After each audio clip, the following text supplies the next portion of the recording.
milliards de financement, de promesses de financement. C'est ce que le Burkina Faso a obtenu des partenaires et investisseurs à l'issue de l'opération de séduction initiée dans la capitale française. Pour le chef du gouvernement burkinabé, la conférence de Paris a été un succès inespéré. J-1 pour la célébration de la fête du 56e anniversaire de l'indépendance du Burkina Faso.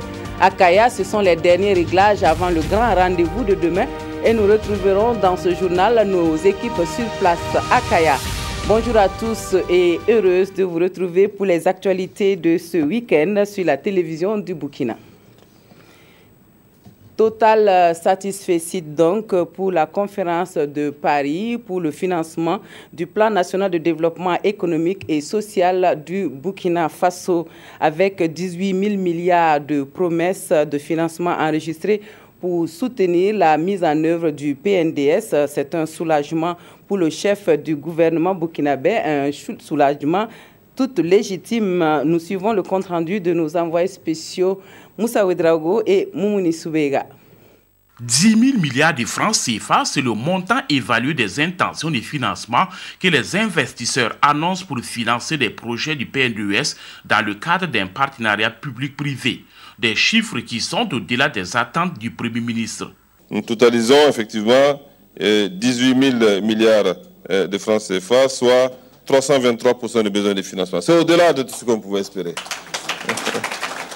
On a du mal à croire que le Burkina Faso, qui était encore il y a à peine 2 ans, dans une période de trouble et d'incertitude, ait trouvé autant de crédibilité de la part des investisseurs privés et publics pour pouvoir mobiliser autant de capitaux pour financer le plan national de développement économique et social. La conférence de Paris vient de convaincre les autorités burkinabées que le PNDES suscite l'adhésion des partenaires et investisseurs. Et pour assurer davantage, Paul Kabatiba leur dit ceci. Burkina Faso is back and ready for business. Entendu par là, le Burkina est de retour et vous ouvre ses portes pour investir. Pour parvenir à ces résultats, le Premier ministre et son gouvernement ont dû mener une vaste opération de charme.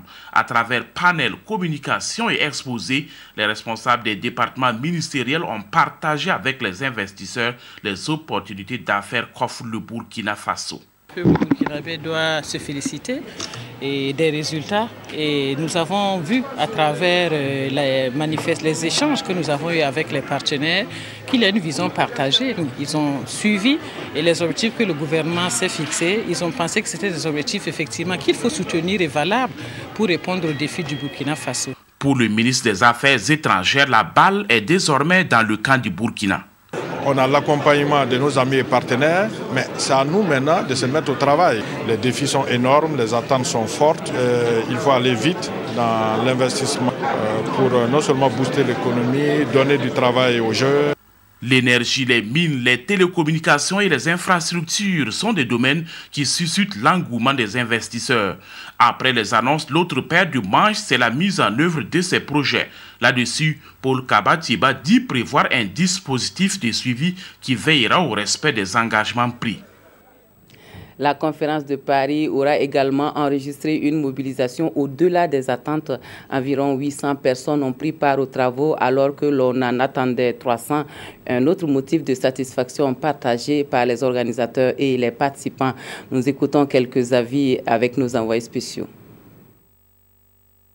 Une rencontre qui vise à créer toutes les conditions nécessaires pour la relance économique du pays, avec les solutions que cela va apporter. Plus de croissance à partager équitablement par la Suisse, mais d'abord il faudrait qu'il y ait la croissance pour parler de partage équitable et surtout plus d'emplois décents. Et c'est pour ça que le secteur privé est fortement impliqué. Aujourd'hui, c'est la journée donc, du secteur privé. Les intentions des annonces que nous avons, c'est assez significatif. Et nous attendons le déroulement des différents projets pour pouvoir attirer davantage les investisseurs privés. Mais je pense que ça sera assez significatif. Aujourd'hui est une journée très importante pour le Burkina Faso. Et comme l'a dit le Premier ministre, cette conférence est un beau succès qui témoigne de la crédibilité retrouvée du Burkina Faso au niveau de la scène internationale. L'exemplarité du Burkina Faso est un défi qui nous engage tous. Le succès de cette conférence nous engage pour que la population du Burkina Faso puisse tirer les bénéfices, avec le soutien des partenaires techniques et financiers, des dividendes de la démocratie. J'aimerais féliciter et remercier les autorités burkinabées pour une telle initiative. Parce que ça montre encore une fois de plus que l'Afrique est en perpétuel développement. Je participe non seulement en tant qu'Africain, et en tant que quelqu'un qui a un savoir à partager et à contribuer au développement de notre continent. Voilà, nous nous rendons maintenant à Kaya où nous attendent Sanoua Christine Koulibaly et toutes les équipes de la télévision pour les échos de du 56e anniversaire de l'indépendance du Burkina Faso. Bonjour Christine. Alors Christine, dites-nous quelle est l'ambiance à Kaya à quelques heures donc de la célébration de la fête nationale. Et l'ambiance est actuellement à son summum. La ville est bondée de monde, mais les festivaliers continuent d'affluer et Kaya donc a du mal à loger tout ce beau monde, malgré les infrastructures réalisées ici à l'occasion de ces festivités. Quant aux préparatifs, vous nous voyez, nous sommes sur l'aire du défilé, précisément au niveau de la tribune officielle et apparemment tout est fin prêt. Mais j'accueille sur ce plateau Madame le gouverneur de la région du Centre-Ouest. Elle est la présidente du comité régional d'organisation. Je vais donc lui passer cette question. Bonjour madame. Bonjour madame. Alors est-ce qu'à moins de 24 heures du clou des festivités, vous pouvez rassurer que tout est fin prêt pour une fête réussie ici à Kaya? Alors, merci madame de me donner cette occasion de parler de l'organisation de la fête de l'indépendance à Kaya. Concernant les préparatifs, je puis vous assurer que tout est fin prêt, toutes les activités prévues pour être mises en œuvre sont exécutées. Toutes les entités attendues à cette fête sont également arrivées. Vraiment, tout se déroule normalement et il n'y a rien à signaler. Et qu'en est-il de la mobilisation ici à Kaya? Est-ce qu'on peut dire que Kaya va relever ce défi-là par rapport à certaines régions?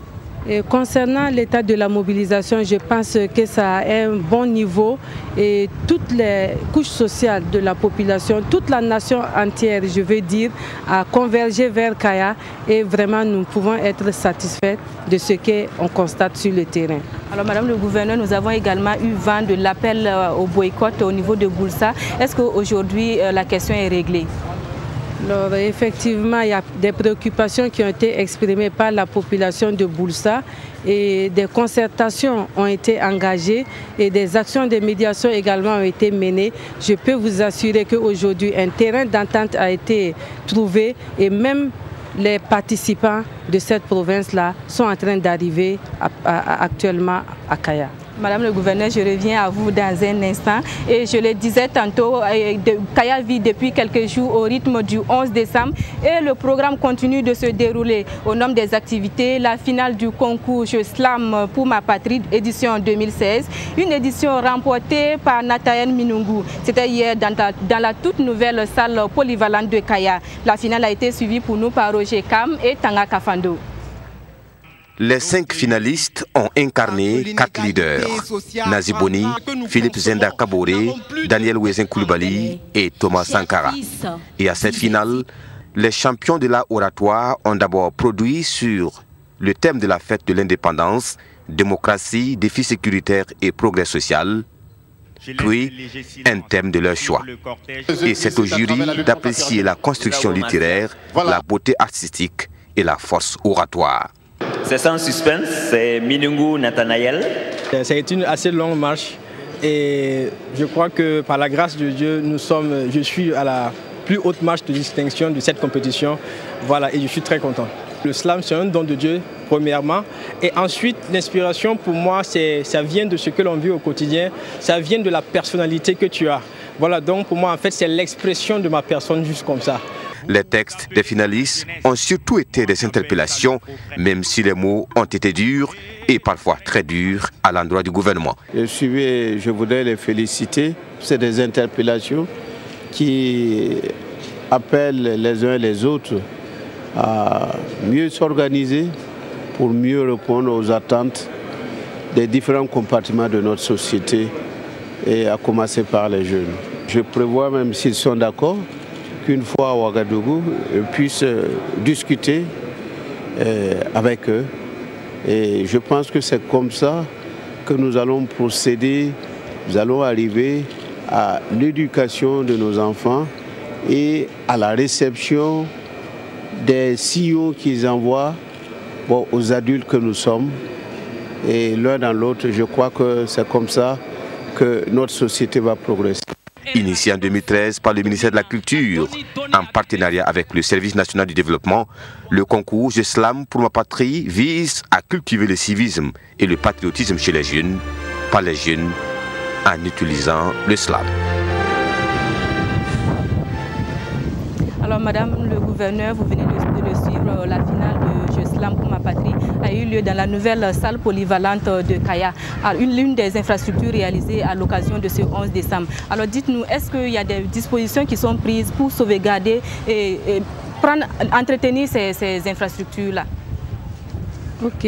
Dans le cadre de la fête, plusieurs infrastructures ont été effectivement réalisées, dont la salle polyvalente qui a abrité la finale du concours Je Slam pour ma patrie hier dans la soirée. Je voudrais effectivement dire que nous avions pris des dispositions pour que ces infrastructures-là soient entretenues par les collectivités territoriales au niveau région et au niveau commune. Donc, mais nous voudrons demander la contribution de la population pour un meilleur entretien de ces infrastructures pour qu'elles puissent servir le plus longtemps possible pour les activités de la région. Alors, Madame le gouverneur, un appel particulier à moins de 24 heures du clou des activités. Alors l'appel que je voudrais lancer, c'est que les populations de façon générale, les autorités coutumières, les autorités religieuses, toutes les couches socio-professionnelles, les amis, les sympathisants de la région se sont mobilisés pour l'organisation de cette fête. Je voudrais leur renouveler ma reconnaissance pour cela, mais toujours les inviter, nous sommes à la veille de la fête, les inviter à rester mobilisés pour qu'on puisse réserver un franc succès à la fête de l'indépendance à Kaya. Merci Madame le gouverneur d'avoir accepté notre invitation et bonne fête à vous. Merci Madame.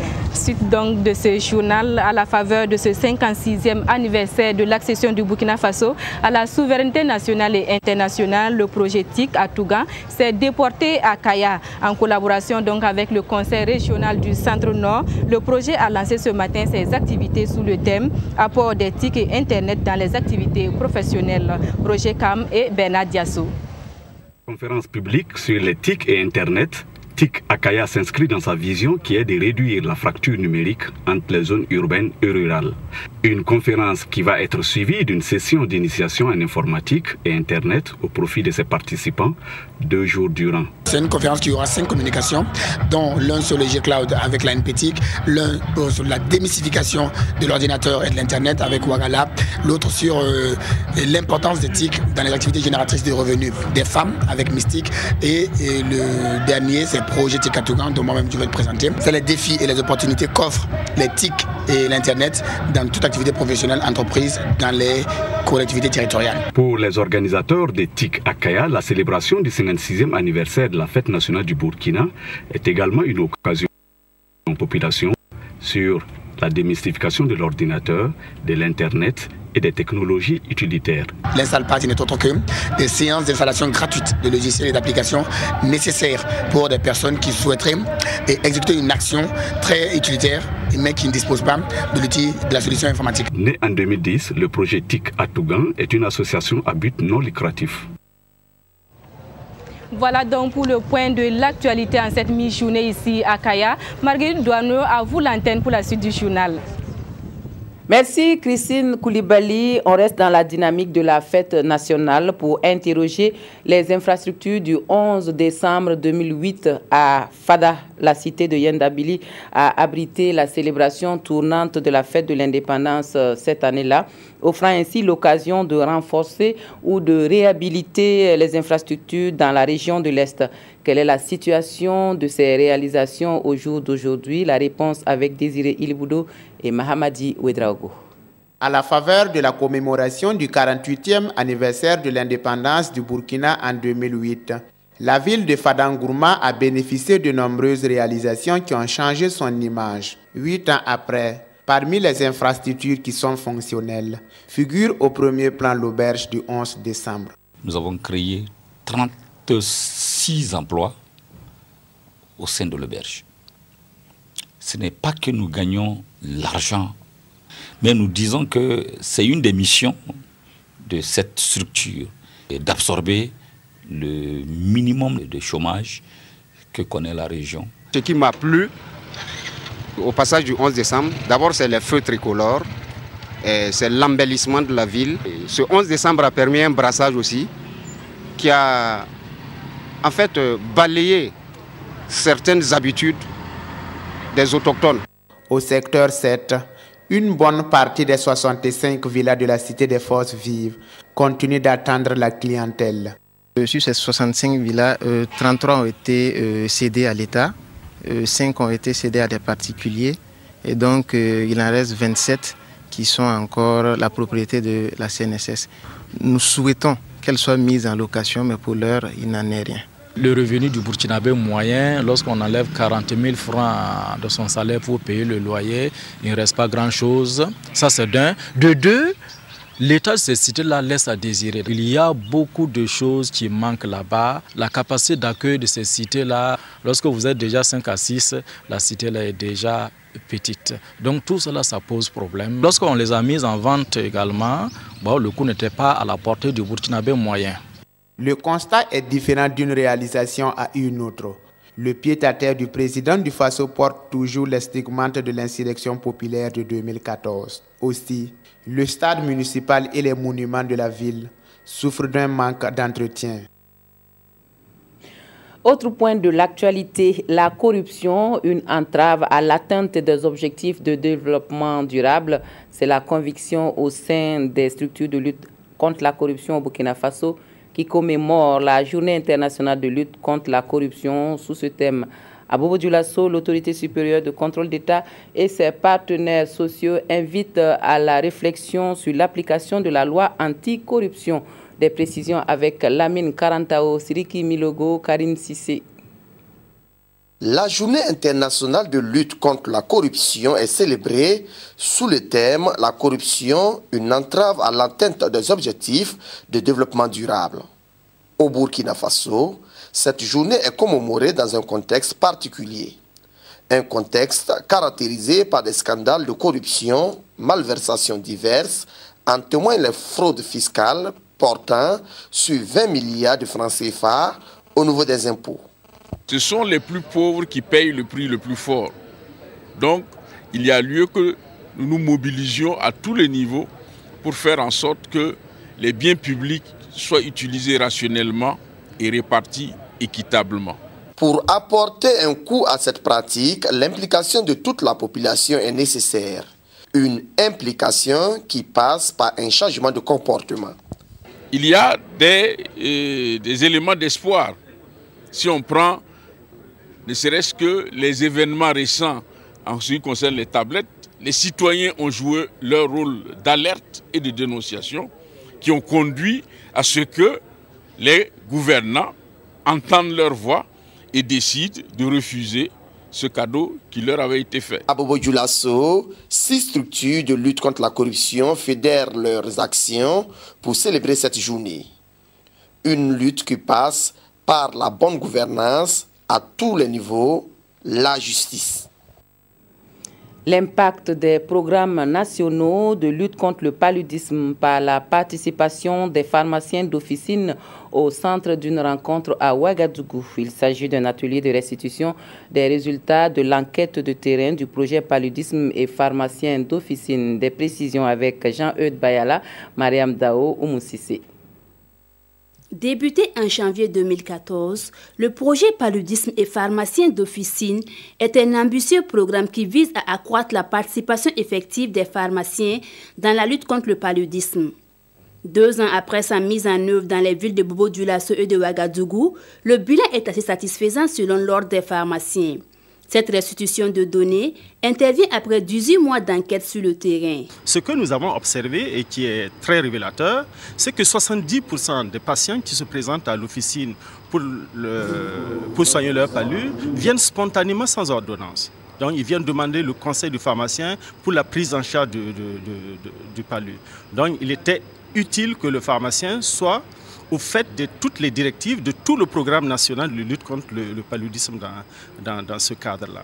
Et l'impact aussi positif que nous avons observé à l'issue de la formation, est plus de 94% des pharmacies observent les directives du programme national de lutte contre le palu, ce qui est vraiment très significatif pour nous. Cette enquête a permis de faire des recommandations pour la mise en œuvre efficace des programmes nationaux de lutte contre le paludisme. Deux enjeux, c'est effectivement la formation des auxiliaires. Le deuxième point sur lequel il faut qu'on travaille avec les autorités du Burkina, c'est la disponibilité des tests de diagnostic rapide. Ce projet d'une durée de 3 ans bénéficie de l'appui financier du réseau Médicaments et Développement, une association française. Il concerne 3 pays, le Mali, le Bénin et le Burkina Faso. Adja Abibou Ouedraogo est la nouvelle présidente de la Ligue des femmes musulmanes du Burkina Faso. Le renouvellement des instances dirigeantes de la Ligue est intervenu au cours de son dernier congrès ordinaire qui a eu lieu à Ouagadougou les 8 et 9 décembre dernier. Des précisions avec Konsoun Koulibaly et Mounira Keri. Adja Abibou Ouedraogo est la nouvelle présidente de la Ligue des femmes musulmanes du Burkina. Élue pour un mandat de 5 ans, elle entend placer son mandat sous le signe du développement d'un partenariat à l'échelle nationale et internationale, ainsi que l'amélioration et l'autonomie financière de la Ligue. Pour les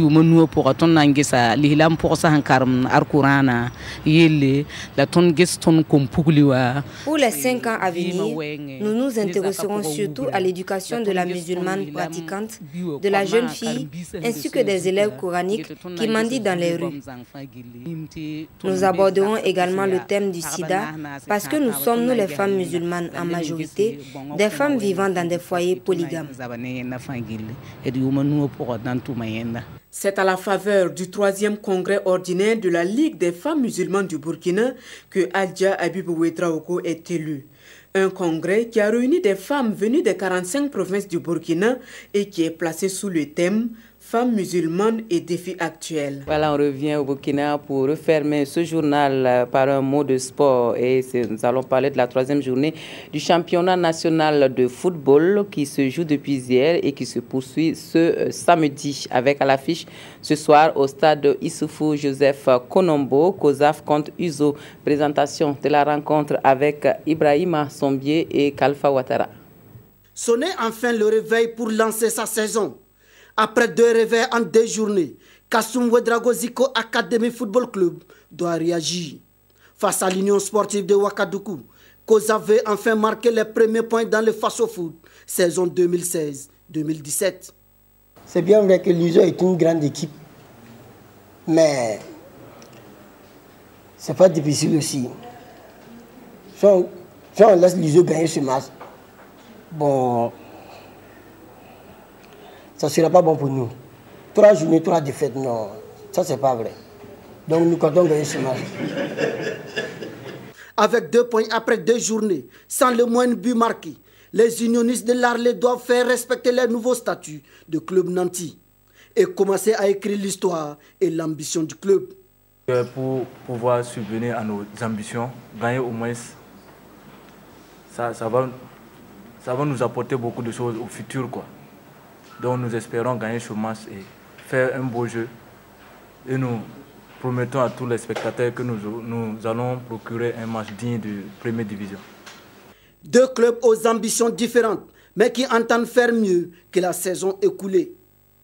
USO COSAF, c'est ce samedi à 15h30 en première rencontre au stade Issoufou Joseph Konombo, suivi d'un aussi alléchant Rail Club du Kadiogo, association des fonctionnaires de Popo Dioulasso. Voilà, on s'arrête ici pour les informations de la mi-journée sur la télévision de Burkina. Merci de nous avoir reçus chez vous. Un excellent week-end à tous et à toutes.